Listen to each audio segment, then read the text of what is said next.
Imaginez une femme politique qui, malgré les défis politiques et économiques actuels, continue de proposer des solutions innovantes et pratiques pour soutenir les petites entreprises et stimuler la croissance économique.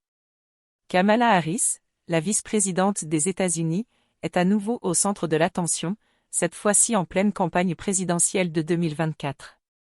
Mais qu'est-ce qui fait d'elle une candidate si forte pour la présidence, et comment ses stratégies pour les petites entreprises pourraient-elles influencer son élection?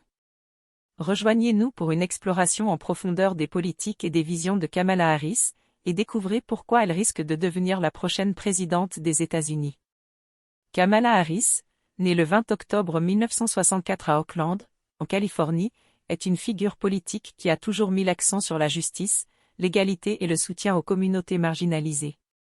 Alors que Donald Trump continue de promouvoir son expertise en affaires comme base pour une nouvelle ère de succès économique américain, Kamala Harris offre une vision qui non seulement soutient les petites entreprises à court terme mais aussi pose les fondements pour un succès et une innovation à long terme. Les origines et la carrière de Kamala Harris. Avant de plonger dans les stratégies de Kamala Harris pour les petites entreprises, il est essentiel de comprendre son parcours et ce qui l'a amené à devenir l'une des figures les plus influentes de la politique américaine. Enfance et éducation. Kamala Harris est née dans une famille de militants pour les droits civiques.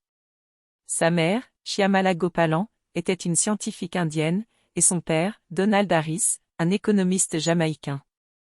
Cet héritage diversifié et engagé a profondément influencé sa vision du monde et sa carrière politique.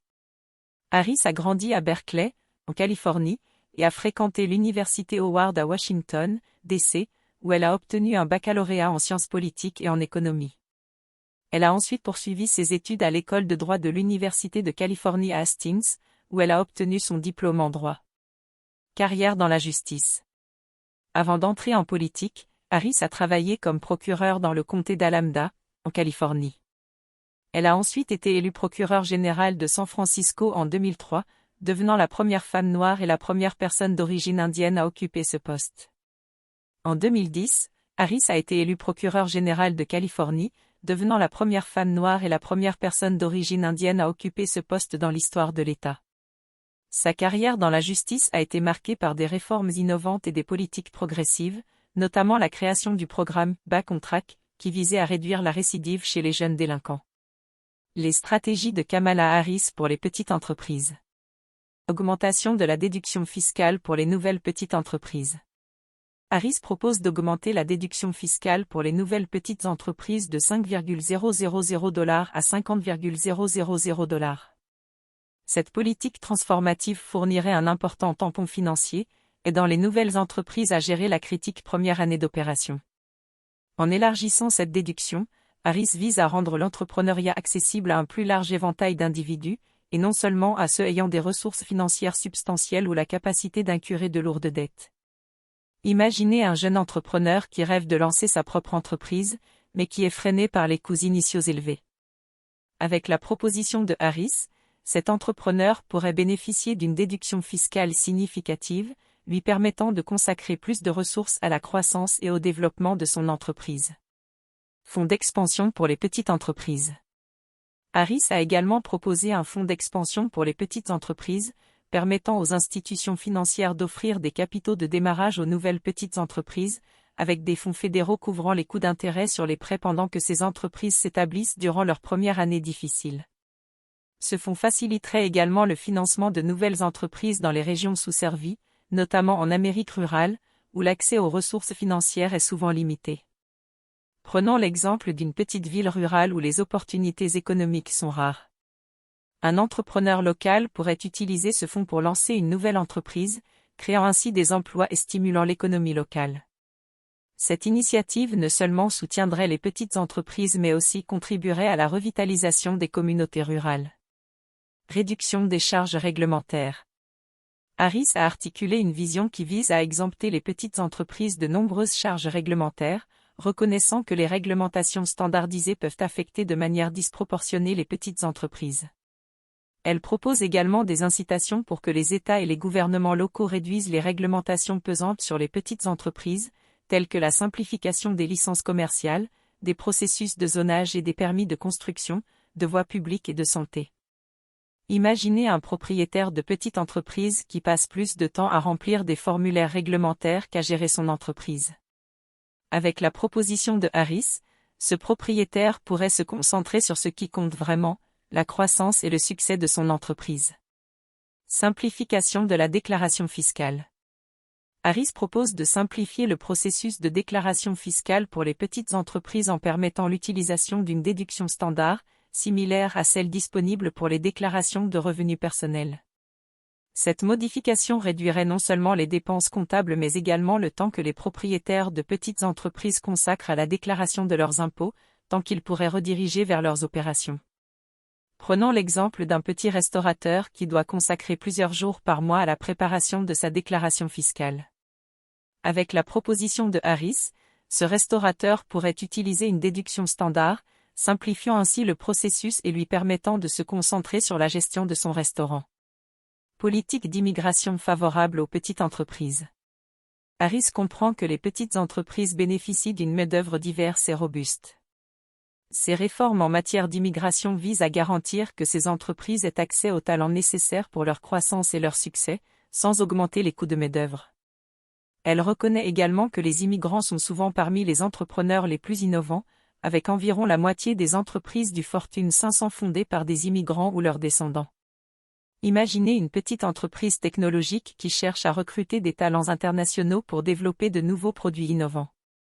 Avec les réformes d'immigration de Harris, cette entreprise pourrait attirer les meilleurs talents du monde entier, stimulant ainsi l'innovation et la croissance.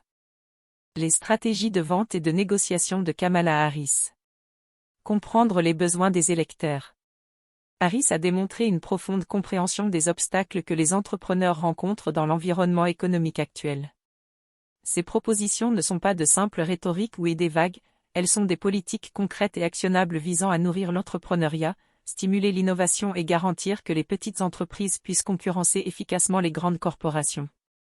Prenons l'exemple d'un débat présidentiel où Harris est confrontée à des questions sur son plan pour les petites entreprises. Au lieu de se limiter à des promesses générales, elle présente des chiffres et des exemples concrets de comment ces politiques pourraient bénéficier aux entrepreneurs, montrant ainsi une compréhension profonde des besoins des électeurs. Reconnaître les opportunités. Harris a montré une capacité à identifier des opportunités où d'autres ne voyaient que des difficultés. Par exemple, son plan pour les petites entreprises inclut l'expansion des opportunités de contrats fédéraux, avec l'objectif de consacrer un tiers de tous les dollars de contrats fédéraux aux petites entreprises, en particulier dans les régions rurales et sous-servies. Cela représenterait une augmentation significative par rapport à l'objectif actuel de 23% du Small Business Administration. Imaginez une petite entreprise de construction rurale qui cherche à obtenir des contrats fédéraux pour des projets d'infrastructure. Avec le plan de Harris, cette entreprise aurait plus de chances d'obtenir ces contrats, créant ainsi des emplois et stimulant l'économie locale. Convaincre par l'écoute et négocier efficacement. Harris mise sur la stabilité et la prévisibilité dans ses décisions, contrairement à l'approche impulsive de Trump. Cette prévisibilité est cruciale pour la planification et l'investissement à long terme, essentielle pour une croissance économique durable.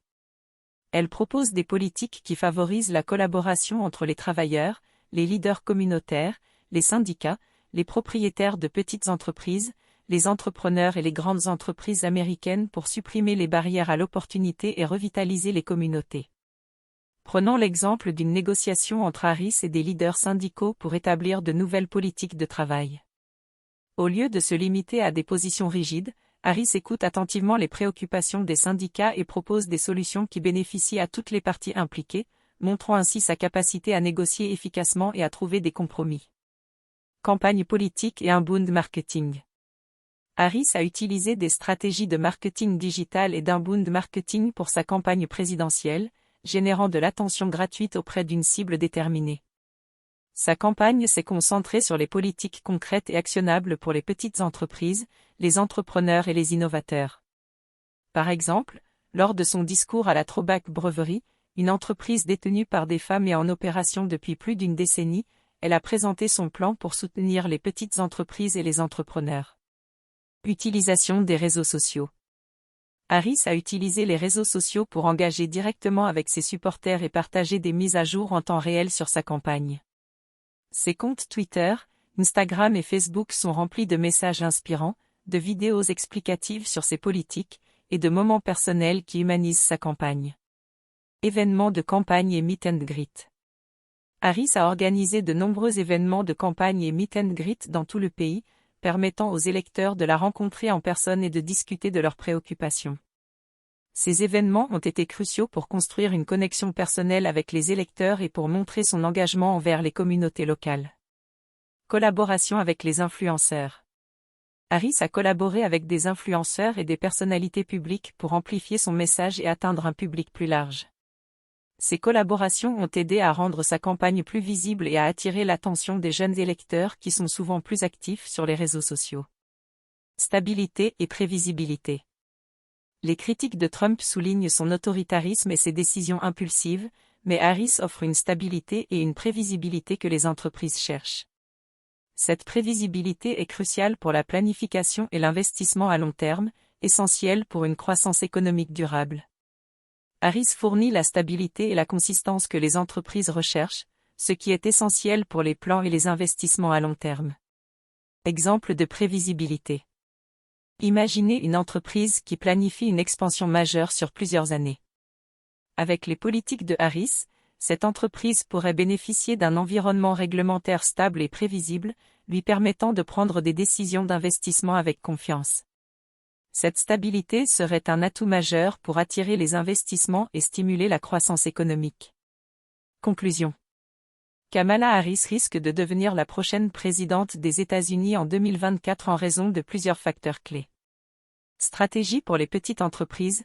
Ces politiques pour les petites entreprises reflètent une profonde compréhension des obstacles que les entrepreneurs rencontrent et offrent des solutions concrètes pour les aider à réussir.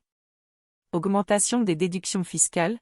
Son plan d'augmentation de la déduction fiscale pour les nouvelles petites entreprises et la création d'un fonds d'expansion pour les petites entreprises sont des mesures transformantes qui pourraient stimuler l'entrepreneuriat.